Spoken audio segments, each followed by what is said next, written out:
నా కోసం వాళ్ళిద్దరూ వెయిట్ చేశారు. అందుకే వాళ్ళకి ముందు ఫోటో తీశాను. వాళ్ళు అటు నుంచి అటు వచ్చారు. నన్ను రమ్మని ఎక్కడ కలవమన్నారు. సరే నేను ఇక్కడి నుంచి వెళ్తున్నానన్నమాట.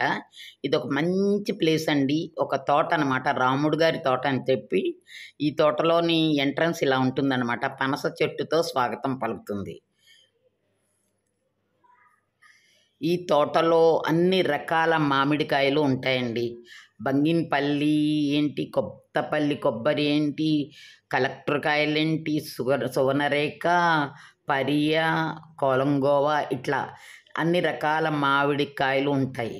అందుకని మామిడికాయల కాలంలో ఖచ్చితంగా వస్తాం ఇక్కడ. ఆరోగ్యప్రదాయిని అయిన ఆవకాయ పెట్టుకోవడం ఒక అదృష్టం. పెట్టుకోలేకపోతే మళ్ళీ అదొక వెలితి. అదేదో చెయ్యలేదు అనే పాపం అనిపిస్తుంది.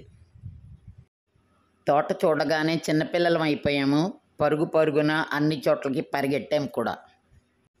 మా అందరికీ కావలసిన మామిడికాయలు ప్రతి పేరుకి చెట్టున తను కోసి ఇచ్చాడనమాట. అయితే నాకు ఇక్కడ ఆశ్చర్యమైనది ఏంటంటే నాకు కూడా అందాయి. అది చాలా హ్యాపీ అనిపించింది. వాళ్ళు కలెక్టరు కాయలు కావాలనుకున్నారు కొంతమంది. కొబ్బరి మామిడి కావాలని ఒకళ్ళు, కలెక్టర్ కావాలని ఒకళ్ళు. సరే వాళ్ళిద్దరూ ముందు కోయించుకున్నారు. కాయలు ముట్టుకొని పట్టుకొని చూస్తే అదొక తృప్తి.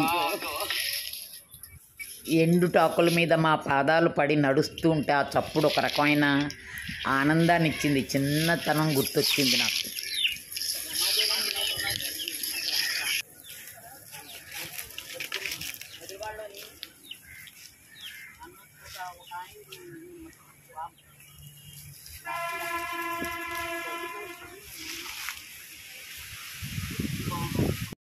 వీళ్ళు నాకు పొద్దుటే వచ్చేయమంటే నేనేమో మార్నింగ్ వాక్ చేసి ఆ డ్రెస్తో వచ్చేసాను. వాళ్ళైతే డిజైనర్ బ్లౌజ్లో వేసుకొచ్చారు. నాకు ఉడుకు మొత్తం వచ్చింది. అందుకే ఒకసారి ఆ ఫోటో కూడా తీసి చూద్దామనిపించింది. చూడండి ఎంత ఫుల్ మేకప్లో వచ్చిందో ఈ అమ్మాయి. పక్కని మామిడికాయ పండిందేమో అనిపించింది. ఆ వాసన చూసి కోద్దామనుకునేసరికి ఒక ఫోజు కూడా ఇచ్చాను. ఫోటో తీసి పెట్టిందనమాట అమ్మాయి. తోటలో కోడిపుంజికి ఇప్పుడే తెల్లారింది. కొక్కరో కో అన్న మొదలెట్టింది. అది వింటే నాకు నవ్వు వచ్చింది.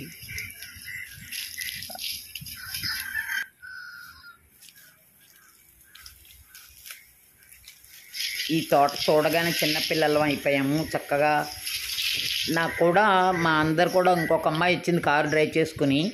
ఆ అమ్మాయి స్పెషల్ క్యాండిడేట్ మీకు చూపెట్టబోతున్నాను. ఆ అమ్మాయి తీస్తుంది వీడియో. తను MBA స్టూడెంట్ కమ్ మంచి భరతనాట్యం డ్యాన్సరు, ఇంకా మంచి యాంకరు అన్నీ ఉన్నాయి ఈ అమ్మాయిలో. అన్నిటికన్నా ముందు మంచి ప్లానింగ్ కూడా ఉంది. నేచురల్ నెయ్యి, ఈ నూతిలో నీళ్ళే మనకి ఈ చెట్లకి వేస్తారట. ఎంత మోటార్ అంతా పెట్టారు. చూసారు కదా ఎంత బాగుందో ఈ గార్డెను. మీ అందరూ కూడా వచ్చి కొనుక్కోవచ్చండి. అంత మంచి ప్లేసు. పైగా అతను కోసిస్తున్నాడు కాయలు. ఇక్కడ మా అమ్మాయి వచ్చి నాకు హెల్ప్ చేసింది. మాట్లాడు గ్రీష్మ కొన్ని. మీరు కూడా తప్పకుండా ఇక్కడికి వచ్చి తీసుకోండి మామిడికాయలు. మీ ఆవకైతే అదిరిపోతుంది. టీచర్ చెప్పే రెసిపీని ఖచ్చితంగా ఫాలో అవ్వండి. అది మళ్ళీ ఇది మల్లెల వేళయని తెలుసు కానీ పాపం ఇది ఎందుకో మల్లెపూలు అయితే పుయ్యలేదండి. అదే ఎందుకో అనిపించింది. సరే మేము మామిడికాయలు కోసుకున్నందుకు ఒక ఆనందంగా 2-3 సార్లు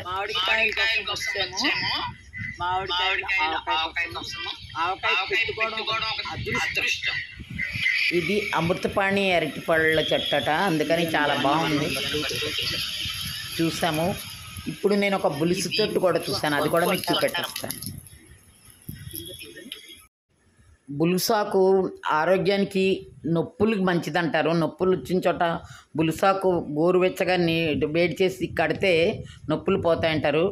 బతికితే బులుసాకు అన్నం తినొచ్చు అంటారు. చెట్టు ఎక్కుదామని ప్రయత్నించాను. అబ్బే అవ్వలేదు మన పని. సరే నేను సువర్ణరేఖ కాయలు కోయించుకున్నాను. అయితే ఈ తోట ఎక్కడుందని చెప్తున్నాను. ఈ తోట అరిలోవాలో కృష్ణాపురం దగ్గర ఉందండి. సింహాచలానికి ఇటు హనుమంతవాకి మధ్యలోనుంది. మెయిన్ రోడ్లోనే ఉంటుంది, లెఫ్ట్ సైడ్ ఉంటుంది. ఎంట్రన్స్లో ఇలా పనస చెట్లు ఉంటాయి. రాముడు గారి తోట అంటే ఎవరైనా చెప్తారు, మంచి ఫేమస్ తోట అనమాట. చక్కగా ఈ మామిడికాయలు అంతకాలం మీరు వెళ్ళి కోసుకుని ఆవకాయ పెట్టుకోవచ్చు. చాలా బాగుంది. కాయలు కూడా మనం కావాల్సినవి ఇచ్చారు మనకి. ఇలా పట్టుకుని మనకి నచ్చినవి గట్టిగా ఉన్నవి చూసి కోసుకున్నాం అనమాట. మేము ఎంత హ్యాపీగా అనిపించిందో తెలుసా కాయలు. పైగా వాళ్ళు చాలా ఒబీడియంట్గా మనం చెప్పిన మాట విన్నారు కూడా, అది కొంచెం నచ్చింది. కాయలు చూసి ఉయ్యాల చూసి చిన్న పిల్లనైపోయాను. హాయిగా ఉంది. ఇలాంటి నేచర్లో ఉన్నందుకు ఎంత హ్యాపీగా ఉందంటే గాడ్ బ్లెస్ అనిపిస్తుంది. ఓకేనా? వచ్చేస్తుంది, ఇద్దరు కూర్చోవచ్చాడు. చిన్నపిల్ల అయిపోయాను. హుషారుగా ఉయ్యాల ఊగుదా, హాయిగా జోరు జోరుగా, బాగుందా? కోడిపుంజు పెరిగెడుతుందా?